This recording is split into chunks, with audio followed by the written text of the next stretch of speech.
I went to my husband's law firm to talk about getting a divorce, but when I got there, I saw him in the waiting area, gently holding the hand of a woman he had never really gotten over. One of his coworkers saw me and explained in a friendly way that his fiancée had been a bit emotional lately and that they were always very affectionate around the office. I just nodded, then quietly took out my phone and started recording and taking pictures. After 3 years of being married, I had finally come to terms with the fact that I would never win David Chen's heart, so I decided it was time to leave. Later, when I sat across from him at a table with my lawyer, David insisted that I should get nothing from the divorce. He seemed to have forgotten how my family had helped him build his career in the city, how I had made sacrifices to help him build the life he now had. I placed the evidence I had gathered on the table and asked him calmly, "Does your law firm want to risk being involved in a bigamy case?" It was raining hard in the city, the kind of heavy downpour that soaks through everything. I had gone out in the storm with a thermos of soup for David. His mother had cooked it all morning, filling it with healthy herbs. But when I arrived at his office building, a polite receptionist at the front desk stopped me. "Excuse me, miss," she said. "You can't go upstairs without an appointment." I was a little surprised. David and I had never told anyone we were married, so no one at his firm knew about our relationship. Even though I had used an umbrella, the rain had still managed to wet parts of my clothes, and damp strands of hair were stuck to my cheeks. I saw my reflection in the glass wall next to the reception desk. I looked wet and out of place. I didn't try to explain who I was because I didn't want to cause any embarrassment for David. Instead, I took out my phone and called him, but he didn't answer. He was probably in a meeting. I sent him a message and then sat down in the lobby, holding the thermos of soup his mother had so kindly made. I couldn't bring myself to refuse her acts of kindness. Then, I heard a voice say, "Mr. Chen." I turned and saw the receptionist talking to David, who had just walked in. I probably should have gotten up to greet him, like any wife would, but something stopped me. He had his arm around a woman I knew. It was Emily Carter, his friend of 10 years, the woman he always called his first love. Her name had been a constant presence in our lives since we first met. The air conditioning in the office was set low, and the cold air seeped through my damp clothes, chilling me to the bone. I just stood there, frozen, as I watched him walk away with Emily, holding her close as if she were fragile. The receptionist finally seemed to remember me and looked over at David as if she was about to call him. I shook my head and said quietly, "I'm sorry, I think I have the wrong law firm. It's not this one." Then I turned and left. I forgot my umbrella and walked out into the rain, clutching the thermos tightly. Outside, David was acting like a gentleman, holding an umbrella over Emily as he helped her get into a car. The look of tenderness on his face was one I had never seen him direct at me. I watched them laugh together in the front seats as the car drove off down the street. I walked to the nearest trash can and threw the thermos away. Then, I went home. When I walked in, soaked from the rain, his mother looked at me with shock and started asking a lot of questions. I gave her vague answers and went straight to my bedroom. After taking a long, hot shower, I wrapped myself in a blanket, curled up in bed, and let my tears soak the pillow. David and I had been married for 5 years, and during that whole time, Emily was always around. She was always just an old friend, always showing up at convenient times. 2 years ago, Emily had gotten married, and I thought that maybe, just maybe, that part of our lives was over. But it turned out their friendship had never really ended and had never respected any boundaries. That night, long after midnight, David came home. He lay down next to me, smelling of alcohol and a woman's perfume. I sat up and looked at him. "I went to your office today," I said. "I saw you with Emily." He didn't even open his eyes. "She's getting a divorce," he said. "She came to talk to me about it." That was his only explanation, brief and indifferent. He never asked why I had been there or if I had waited for him. He didn't notice my wet clothes or the soup I was supposed to bring. Emily's needs always seemed to come first, and because I loved him, I was supposed to just accept it. I tried to hold back my tears. I wanted to ask more questions, to say more, but the only response I got was the sound of his steady breathing. He had already fallen asleep. The next morning, David was standing in front of the mirror, tying his tie. His phone was on the counter on speaker. "Hey, Chen, A man's voice said, "It's my birthday today. Why don't you bring your wife out to celebrate with us?" It was one of his close friends. I was sure he would say no, but to my surprise, he agreed without hesitating. Breakfast was quiet, as it usually was. The only sound was my mother-in-law nagging us about having a child again. David answered her with his usual charm, saying all the right things to put her at ease. He was always good at playing the part of the perfect son. Just before he left for work, I found the courage to ask him, "David, can we talk tonight?" He was busy putting on his shoes and seemed distracted. "I have a late day at the firm," he said. "We can talk when I get home." The front door closed behind him. He didn't even look at me. That evening, I sat on the sofa alone, waiting for him. I was ready to have a real conversation. I couldn't keep living like this, constantly doubting everything and feeling like I was walking on eggshells. I needed to know what he wanted from our marriage. If he didn't want to be with me anymore, I was ready to let him go. Around 8 p.m., I remembered the phone call he had gotten that morning. Something about it felt strange, and a suspicion started to grow in my mind. I called David. The phone rang for a long time, and I was just about to hang up when someone finally answered. But it wasn't his voice. It sounded like the phone had been answered by accident from inside a pocket. "To David and his lovely bride-to-be," a cheerful woman's voice said. "May your marriage be happy and full of children." "Oh, stop, you're too much," another voice laughed. "And happy birthday to you, too." It was Emily. "I can't believe David and I are finally getting married. You all better come to the wedding." "Of course we'll be there," someone replied. "You've been together for 10 years. It's about time." "Yeah, we're sitting at the main table. We're the witnesses to your love story." My chest felt tight and my hand was trembling as the phone slipped from my grasp onto the sofa. I slowly reached out and turned on the speaker. Laughter and cheering came from the phone, and underneath it all was the truth I had been trying so hard to ignore. By the time the call ended, my face was wet with tears. I had thought that maybe David had only agreed to bring me along to his friend's party to keep up appearances. I never imagined that the bride they were all toasting wasn't me, but Emily. They had already made their relationship public, and here I was, the woman who was legally his wife, suddenly feeling like the other woman. Back when David had just graduated from law school, he worked as an intern at my father's firm. He told me he fell in love with me the first moment he saw me. I was charmed by him, and we got married quickly. But just a month before our wedding ceremony was supposed to happen, my father was killed in a car accident. They said it was revenge from an old case. The law firm closed down shortly after out of respect. David and I never had our wedding. After the mourning period was over, I brought it up twice, but both times he brushed me off, saying he was too busy with work. Looking back, I realize now that was probably when he had already started to lose interest in me, or maybe he never loved me at all. Maybe he was just interested in my father's reputation and connections in the legal world. Marrying me gave him the network he needed, and in just 3 years, he used those connections to get a position at the top law firm in the city. The thought of it made my head hurt. I took some medicine and lay down to rest. Then, a notification from a local news app popped up on my phone. I clicked on it without thinking and immediately regretted it. It was a social media post from Emily. 10 years of friendship, and I'm so lucky love stayed by my side, it read. The photo showed a group of friends gathered around a smiling couple in a warm hug. David's smile was soft and sweet, full of an affection that seemed to shine right through the screen. An affection I had never seen before, not even when he was trying to win me over, not even when I thought we were in love. That was when I finally understood that love, or the lack of it, is always obvious. I looked up at our wedding portrait on the wall. The smile on his face in the picture now seemed so empty. My chest ached with an emotion I couldn't quite name. I got up, took the photo off the wall, grabbed a pair of scissors, and cut it into pieces before throwing it in the trash. That night seemed to last forever. I couldn't sleep, and he didn't come home. When the first light of morning came through the curtains, I knew what I had to do. The bedroom door opened, and David walked in, looking tired. He didn't seem to want to offer any explanations. After saying a few quick words, he went straight into the bathroom to wash up.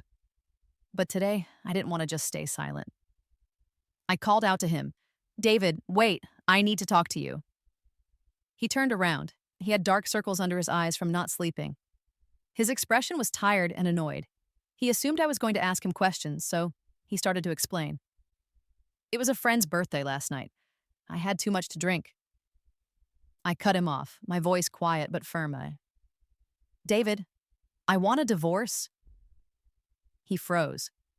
For a man who was so good at arguing cases in court, the great lawyer from the top firm suddenly couldn't find a single word to say.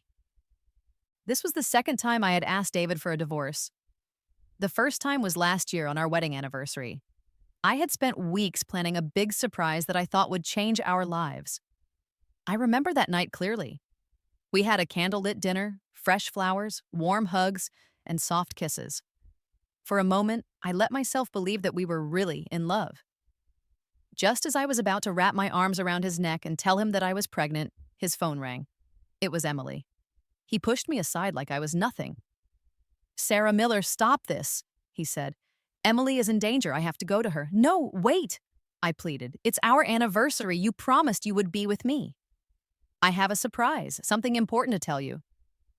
I held onto his arm, not wanting to let him go because I knew that if I did, he would never truly be mine again. David tried to calm me down, but the phone rang again. Frustrated, he pushed me away. He didn't push me hard, but I lost my balance and fell, hitting the corner of the table. The sharp edge hit my lower back and stomach. He looked back at me once, but then he left anyway. That fall caused me to have a miscarriage. After that, I asked for a divorce. In response, he brought his mother to our home to take care of me while I recovered. She was a kind woman from the countryside who treated me like her own daughter. She held my hand and promised me that David would never make the same mistake again. She even said that if he did, she would disown him. So I put the idea of divorce aside. I believed her.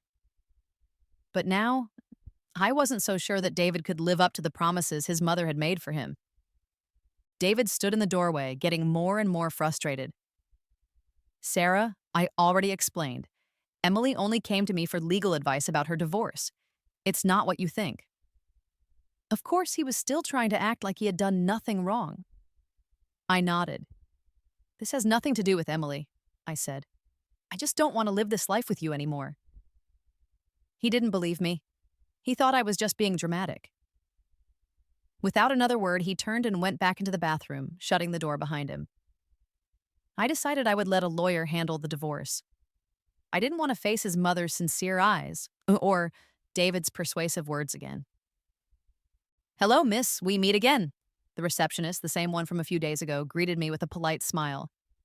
"Do you have an appointment with Mr. Chen today?" I shook my head. "No, I'm here for consultation about a divorce case." She smiled again. "Of course. Would you like to schedule the consultation with Mr. Chen?" It was my first time seeing the inside of the law firm as a client. The receptionist led me down a hallway. As we passed David's office, I noticed the door was slightly open, and I could hear someone crying faintly from inside. I paused for a moment. The receptionist, thinking I was hesitating, leaned in closer. "Mr. Chen's schedule is completely full. Appointments usually need to be made 6 months in advance. But we have a very skilled lawyer, Mr. Evans, who specializes in divorce cases. Would you like me to connect you with him?" I nodded. I never planned on hiring David for this. After all, you can't be both the lawyer for the person filing for divorce and the person being divorced. Mr. Evans was very professional. It didn't take him long to understand the situation and create a divorce plan that would work for me. As he was walking me out, we passed David's office again. The scene inside was the same, and the crying continued. Mr. Evans chuckled as if it was no big deal. "Looks like Mr. Chen's fiancée is having another emotional moment," he said. "Even the most serious men have to learn how to comfort someone eventually." No surprise there. I nodded, pretending to be confused. "His fiancée? But I heard Mr. Chen is already married." One of the assistants nearby laughed and explained, "They're not married yet, but they live together. You must have heard wrong." Another lawyer walking by joined in with a smile. "Yes, they're supposed to get married by the end of the year. We single people are getting tired of all their public displays of affection at work." Someone else added with a laugh, "That fiancé of his really has him under her thumb. Mr. Chen is completely devoted to her." While everyone was distracted, I quietly took out my phone and took 2 pictures. Later that evening, I started looking through our property documents, as Mr. Evans had instructed. This apartment was actually bought by my father before he died. At that time, David was just a junior lawyer with no money. My father paid for our home in full and put both of our names on the deed. This part was going to be complicated. I never wanted to take advantage of David when it came to money. I only wanted what was rightfully mine. I found my old savings card and went to the bank to check the balance. The bank clerk printed out the statement and handed it to me. The account was empty. I was shocked. Completely empty. It was unbelievable. David had clearly been planning this behind my back, keeping secrets and preparing for this for a long time. That night, David came home from work and, surprisingly, was acting unusually affectionate. I was sitting on the couch watching TV when he came over and gently stroked my back. His sudden touch made my skin crawl. I felt uncomfortable, so I made an excuse and went into the bedroom. But he followed me in and pushed me down onto the bed. He started kissing my neck slowly and carefully. There was a time when I might have enjoyed his affection, but now I just felt disgusted. He noticed that I was tense and pulled away, looking down at me. "Sarah, what's wrong?" "David, I want a divorce. What do you think you're doing?" He frowned. "Stop overreacting. I know I've been busy lately and maybe a little distant. Let's have a child. That way, you won't feel so bored and lonely." I laughed coldly. "So, it's your mother again. She's pressuring you to have a grandchild, and now you're trying to get into my bed." His expression darkened. "Sarah, do you have to say things like that?" I pushed him off of me and sat up. "Did I strike a nerve? Stop wasting both of our time." His frustration boiled over. He pinned me down and kissed me roughly. I bit his lip hard until it bled. "Get off of me now!" "This is a marital duty," he shouted, "and what you're doing right now is against my will." Just as things were about to escalate, his phone rang. I didn't need to guess who it was. It had to be Emily. For once, I was grateful for her perfect timing. David answered the call, then immediately grabbed his coat and left. His mother called after him twice, and he mumbled something about work at the law firm. She turned to me with a concerned look and asked if we'd been fighting. I didn't deny it, but I also didn't want to worry her with the details. Over the next 2 days, I quietly got everything in order and made plans to go back to my hometown for a while. After my father passed away, my mother had moved back to the countryside to live with my grandmother. I bought a plane ticket home, and just as I was finishing packing, my mother called. "Sarah, how have you been? Your grandma and I have been missing you." Her voice was as gentle as ever. In the background, I could hear my grandmother coughing faintly. My eyes filled with tears, and I could hardly speak. "I miss you both too, Mom. I'm coming home tomorrow." "That's wonderful. I'll go to the market with your grandma and buy all the things you and David like to eat." I quickly interrupted her. "You don't need to. He's not coming." There was a pause on the other end of the line. After a moment, she spoke again, gently. "Sarah, did something happen between you two?" I knew I couldn't hide it from her, so I told her the truth. "Living with him has become too tiring. I'm going to file for a divorce." I expected her to be upset or try to talk me out of it, but instead her voice came back strong and supportive. "Whatever you decide, I support you. From the very beginning, I could see that you were the one holding that relationship together. I never wanted you to have to carry all that weight alone. If you want a divorce, your grandmother and I are here for you." My throat felt tight. After all these years, my mother had seen everything, and yet David never noticed how hard I had tried. 10 minutes before I was supposed to board my flight, my phone rang again. It was Mr. Evans. He was clearly hesitant, stammering about the divorce arrangements. I was in a hurry to get on my flight, so I cut him off. "Just tell me what it is." Then he said, "Miss Miller, your husband. His lawyer is Mr. Chen." "Yes, that's right," I answered without hesitating. Earlier that morning, I had sent David's address and phone number to Mr. Evans and gave him full authority to handle everything. There was a shuffling sound on the other end of the call, and then a familiar voice came on, deep and tight with anger. "Sarah, what is this? You walked into my firm and hired them to handle our divorce? I had no intention of arguing with him. I was done with it all. David, you lied to me every day. You hid assets and planned to leave me with nothing. So, of course, I found the best law firm in the city to represent me. And now, I'm telling you seriously, I want a divorce. And yes, I want you to walk away with nothing. I hung up, sent a quick text to Mr. Evans, and turned off my phone before heading to the boarding gate. My message was simple. Mr. Evans, I trust your professional judgment. I'm sure you will handle this case with objectivity. It should be clear, even to a new lawyer, what is more important: a casual professional relationship with David or a multi-million-dollar divorce case with a large commission. I was confident that Mr. Evans would do his job properly. As I walked into the arrival hall, I saw my mother and grandmother waving at me. It had only been a year since I had last seen them, but my grandmother's hair was even whiter, and her back was a little more stooped. Still, her face lit up with the same gentle, loving smile. My eyes watered, and I hugged them both tightly. For the past few years, I had put all my energy into David and had neglected the two women who loved me unconditionally. Our family home was an old, modest house, a bit worn down, but my mother had filled it with warmth. The courtyard was full of blooming roses, and their scent filled the air. A cool autumn breeze blew the sheer curtains in the living room. Just then, my dog, Lucky, ran to my feet, wagging his tail excitedly and rubbing against my legs. I picked him up and held him high, and he licked my hand happily. Lucky used to live with me, but David had allergies. Even a little bit of dog hair would make him sick.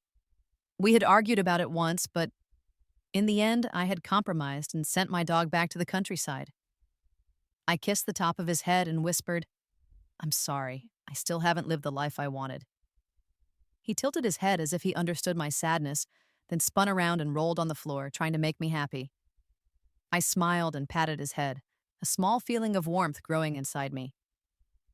"Sarah, come wash your hands. Dinner is ready," my mother called from the kitchen. The smell of a home-cooked meal filled the air. Lucky ran ahead of me as eager as ever. Over dinner, neither my mother nor my grandmother mentioned David. They only gently asked me about my plans for the future. I curled up next to my mother and said playfully, "No plans for now. I just want to spend time with you both." My grandmother stroked my hair with a smile. "My sweet girl, if you want to stay with me forever, I'll use my pension to take care of you." Later that night, when I turned my phone back on, I had a message from an unknown number. "Hello, Sarah. This is Emily. Please don't misunderstand my relationship with David. He's only representing me in my divorce case. That's why we've been in contact so much lately. I hope you won't take it the wrong way." The irony of her explanation made me laugh. I replied by sending her the photo I had taken at the law office, the one of her and David hugging. I wrote, "Miss Carter, I don't misunderstand, but that doesn't mean other people won't." She called me within seconds. The sweet, innocent tone she usually used was gone. She chuckled softly, her voice now filled with mockery. "Sarah, I thought you didn't know how to stand up for yourself. Turns out you do. For all these years, David never publicly acknowledged you. You just took it, and now you're finally done being the quiet wife." I didn't argue. "You're right," I said calmly. "I'm not going to put up with this anymore. I'll make room for you to become Mrs. Chen. But even if I gave you the title right now, would you even be able to take it?" There was a short pause on the other end of the line before she replied, "You don't need to worry about that. I'll be divorced very soon." "Then I suggest you hurry up and get David to sign the papers," I said. "If this ends up in court, it won't look good for either of you." A week after I got home, I saw David again. It was early autumn. He was standing just outside the garden wall in a black trench coat, smoking and talking on the phone. For a moment, his silhouette reminded me of the young man I had once loved. I remembered him at 22, just out of college, confident, smart, and with a boyish charm. He had come from a poor village to attend the best university in the city. People admired him and called him a self-made man. If I could go back in time, I probably would have fallen for that version of him all over again. But time had changed him, revealing someone I no longer knew, someone who made me feel cold. It took me 5 years to see who I had really been in love with, and thank goodness it was only 5 years. If it had been 50, I might not have had the strength to leave. David finished his call and turned. When he saw me, he put out his cigarette and looked at me with his usual cool expression. He walked over and reached out to hug me. I stepped back, and he stopped. "Sarah?" he said. "Can we talk?" I agreed. We sat in his car. I didn't want him to upset my mother or grandmother. "Sarah, why do you want a divorce?" he asked. I laughed shortly. "David, if that's the kind of question you're going to ask, then there's no point in talking." I reached for the door handle to leave, but he grabbed my wrist. "Is it because of Emily? I told you, she's just a friend. I've explained this." I had had enough. I shouted at him, "A friend? Do your friends call her your fiancée? Do your coworkers introduce her as your future wife? You two haven't even finalized your own divorces, and you're already acting like a married couple. Even the security guard at her apartment building says you're the most loving couple there. What more is there to explain?" His grip on my wrist loosened instantly like he had touched something hot. He stared at me in disbelief. 188 Shangan Road, Building 7, Unit 302. Does that sound familiar? Yes, I had followed him, on the advice of my lawyer, Mr. Evans. If we wanted to get a divorce settlement that left David with nothing, we needed proof that he was living with another woman as if they were married. And now, I had it. His throat moved as he swallowed hard. His voice was rough when he spoke. "She said her husband would get violent when he was drunk. That's why I rented a place for her to stay. It's not a secret home for us." "Whether it is or not," I said coldly, "it's not my problem anymore. Just sign the divorce papers. I only want what's mine. This agreement is better for you than it is for me." "No," he snapped. "I'm not divorcing you, Sarah." I ignored the pain in his eyes. I opened the door and got out. He hurried after me, trying to say something else, but I stopped at the doorstep and didn't turn around. "If you take one more step," I said quietly, "tomorrow, our marriage certificate will be on the homepage of your firm's website." He stopped. The next day, I sat down for coffee with Emily Carter. It was the first time we had met in person. She wasn't as aggressive as she had been on the phone, but the first thing she said still shocked me. "I'm pregnant. After my husband found out, he refused to divorce me." I raised an eyebrow. "And why are you telling me this?" "Because the child is David's." I wasn't surprised. I simply unlocked my phone, turned on the recording app, and waited for her to continue, as if I were watching a drama unfold. "So, what do you want me to do, Miss Carter?" "Divorce David," she said. "I'd love to," I replied, "but he wants me to walk away with nothing. That's something I'll never agree to." "I can pay you the difference," she offered, "as long as you divorce him." I tapped the rim of my coffee cup, thinking, then looked up and asked, "Miss Carter, how much exactly are you willing to pay? David is worth millions now. Are you prepared to match that? From what I know, your husband is just a regular salaried employee. How much could you even get in a divorce?" Emily's voice was full of scorn. "You might as well use that child to pressure David. If he takes a step back with me, I'll take one with you." When I saw that there was no point in trying to reason with her, and that her smug expression was starting to turn to frustration, I stood up, paid the bill, and left without another word. Shortly after, Mr. Evans contacted me. He said that David was willing to agree to a private mediation session. I agreed immediately and booked the earliest flight back to the city, determined to end this for good. At the negotiation table, David sat across from me, as calm as ever. He agreed to the divorce and to a 50-50th split of all our assets. I looked at his polite, indifferent expression and couldn't help but laugh.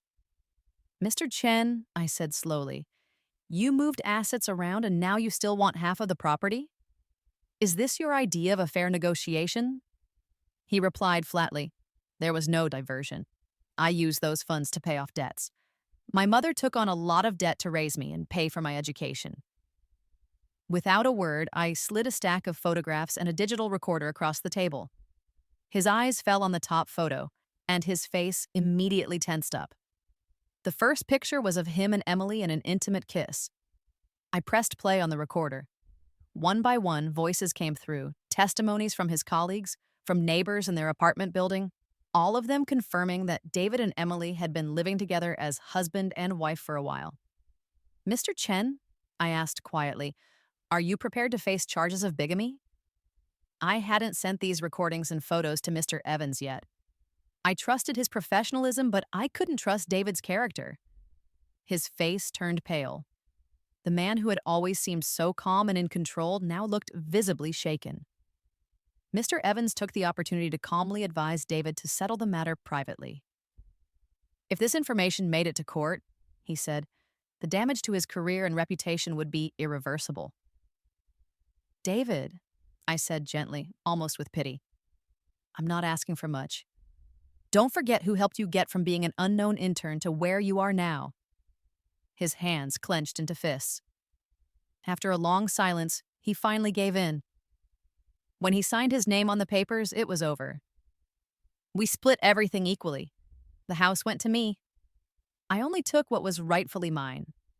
That house had been a gift from my father, and I would never let it go to someone else. As we were leaving, David asked if I could wait to tell his mother. I agreed, but only 2 days later, I got a call from the hospital. David had been injured and needed a legal guardian to sign for his surgery. I replied calmly, we're already divorced. Please contact his fiancée. Half an hour later, my former mother-in-law called me, crying. Sarah, David is hurt. He's covered in blood. I'm so scared. Can you come, please? I don't know what to do. Her voice trembled with panic. I hesitated, struggling with my emotions, but in the end, I went. She had always been kind to me, and I couldn't completely turn my back on her. At the very least, I owed her a proper goodbye and the truth. Outside the operating room, I saw her sitting alone. The once proud woman now looked smaller, older, and more fragile. When she saw me, she burst into tears. Sarah, did David hurt you? They say he was stabbed by Emily's husband. My mind was racing. I stood there for a moment, then gently said, Yes, we're divorced now. I'm so sorry you had to find out like this. She hung her head, whispering like a child who had done something wrong. It's my fault. I didn't raise him well. Emily broke up with him in high school because he was poor, but he still fell for her again and ruined his whole future. I tried to comfort her. Please don't blame yourself. This was all his own choice. Just then, David was wheeled out of the operating room, still unconscious. I paid his hospital bills, made sure his mother was settled, and left quietly. 2 days passed. I kept thinking about his mother, worried that she might be overwhelmed, taking care of him alone. I called to ask if she needed help hiring a nurse, but no one answered. Concerned, I went straight to the hospital. Outside the hospital room, I saw that David was already conscious. His mother, my former mother-in-law, was peeling an apple for him, which made me feel a little better. As soon as she looked up and saw me standing at the door, her face lit up. Sarah, come in, come in. I hesitated. I didn't know if I should go in or just turn around and leave. To be honest, I regretted coming at all. It felt like I was interfering where I didn't belong anymore, but she came over, took my hand, and gently pulled me into the room. David, look who's come to see you, Sarah. David turned his head to the side, avoiding my eyes. I figured he didn't want me to see him in such a vulnerable state. His mother took the opportunity to scold him, her tone a mix of love and blame. This is your own fault. You let such a good wife get away. Sarah still came to visit you. That means she still cares. You can't treat her like this. Realizing she had misunderstood, I stepped in to clarify. No, it's not like that. I just didn't want you to be overwhelmed taking care of him alone. I came to ask if you needed help hiring a caregiver. I paused, then added gently, There's really nothing between David and me anymore. And please don't blame Emily. She's carrying the Chen family's child. Whatever she did wrong, now is not the time to point fingers. Her face went pale. She turned to me, stunned. What? What did you just say? I blinked, surprised by her reaction. David hadn't told her. Ever since our wedding, she had wanted a grandchild. After my miscarriage, I still remembered her tears. How she made David kneel in front of his father's photo all night, accusing him of being a bad son. Seeing David's displeased expression now, I said a few polite words and then left quietly. Later that evening, she called me. "Sarah," she said softly, "I have no right to call you again. I just want you to know that this old woman only wants you to be happy now." After David was released from the hospital, he packed up all his things and moved out of my house. When we saw each other again, I casually asked how his mother was doing. He looked down, his voice gravelly. "She went back to the countryside." I nodded. It made sense. He had probably hurt her enough to make her want to leave. A few days later, I visited Mr. Evans at the law firm to pay the rest of the legal fees. As he handed me the receipt, he leaned in and lowered his voice, as if he were sharing a secret. "I probably shouldn't be telling you this, but since you're the client, you deserve to know how things turned out. Honestly, what David did, it's hard to defend." He glanced around before continuing. "Everyone here thought Emily was his fiancée. The worst part is, he never corrected anyone. He didn't exactly confirm it, but he didn't deny it either. That silence says a lot. After Emily's husband stabbed him in our office, the firm's management used the incident as an excuse to suspend him without pay. Officially, they said it was to give him time to recover, but the truth is his personal behavior had become too disgraceful. Emily came back recently too and filed for divorce. She's suing him directly this time. Her husband beat her so badly that she lost the baby. One of my colleagues went to mediate and even he almost got punched. I didn't act surprised. Instead, I calmly offered the missing piece of the puzzle. It was David's baby. Mr. Evans' eyes widened, and then he slapped his thigh in realization. No wonder. I kept thinking that no mother would hurt her own child. Her husband must have found out. So that explains it. And as I walked out of the law office, I felt lighter than I had in a long time. In the weeks that followed, I interviewed with several companies and eventually got an offer from one I really liked. Starting fresh and throwing myself into work really felt like I had turned a new page. One evening, after saying goodbye to my coworkers, I saw David waiting by the building's entrance. He said he wanted to talk. I refused without hesitating, but he stepped in front of me, blocking my path. Annoyed, I snapped, "What do you want? I don't think we have anything left to say." His voice was quiet, almost pleading. "Sarah, could you forgive me?" I gave a half-hearted smile. "Sure, you're forgiven." I turned to leave, but he caught my wrist again. "Then, could we get back together?" he asked. I looked at David with cold indifference. How could he still have the nerve? No shame, no sense of decency. With a faint, bitter laugh, I said, "David, is it that after trying a life of bills and responsibilities with your so-called soulmate, you suddenly remembered how convenient I was? That I served you like a king and made your life easy? So now I'm the better option? But tell me, why should I ever consider marrying you again?" David shook his head, trying to explain. "No, that's not it. I realized I truly love you. I was a fool before. I'll never find anyone who loves me the way you did. I can't live with Emily anymore. I used up all my savings paying off her gambling debts from the divorce. And once the money was gone, she started to resent me, saying I was useless. She even pushed me to take on unethical cases. I refused, the firm warned me, and now I'm suspended for a month." I slapped his hand away and glared at him. "So that's what this is about. You got what you deserved, David. Don't come near me again. You disgust me. If you keep harassing me, I'll call the police." David stood frozen, watching Sarah walk away, her figure fading from view. A dull ache throbbed in his chest. He had lost her for good. This girl who had once loved him so deeply, who gave everything for him, who was willing to stand by his side through hard times.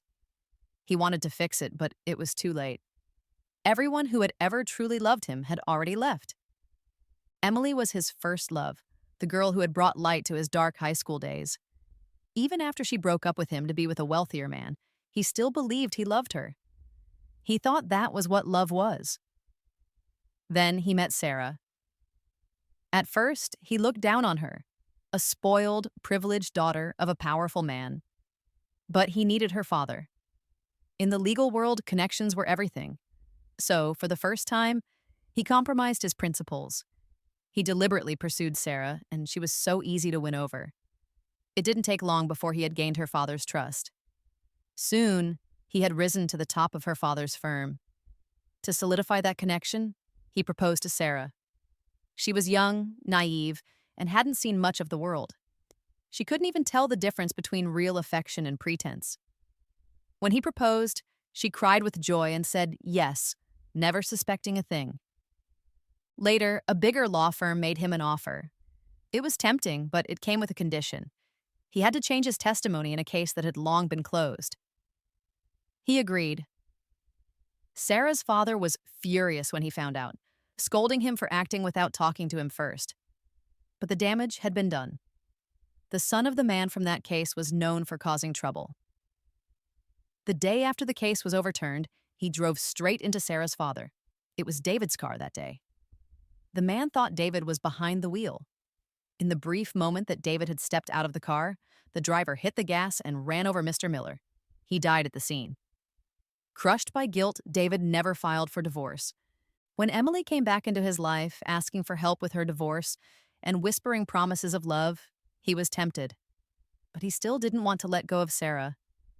He thought that without him, Sarah, the delicate flower raised in a sheltered home, would never survive. Even if she found out about Emily, what could she do? He controlled all the money. Would she really dare to go against him? He had misjudged her. He had overestimated himself and underestimated her strength. Years passed, and David still lived with his regrets. Every now and then, he would sneak to the building where Sarah lived just to catch a glimpse of her from a distance. She seemed happy now. There was a new man in her life, a man who cherished her. He would show up on rainy days to walk her home, always holding an umbrella over her head and opening the car door with a gentle smile. One evening, David watched from the shadows as Sarah opened the passenger door of a car. She paused. Inside, resting on the seat, was a bouquet of soft pink roses. She smiled, and David felt the sting of that moment deep in his chest, because he had never once done that for her. He was just a ghost now, hiding in the dark, a man who had lost all right to approach the rose he had once taken for granted.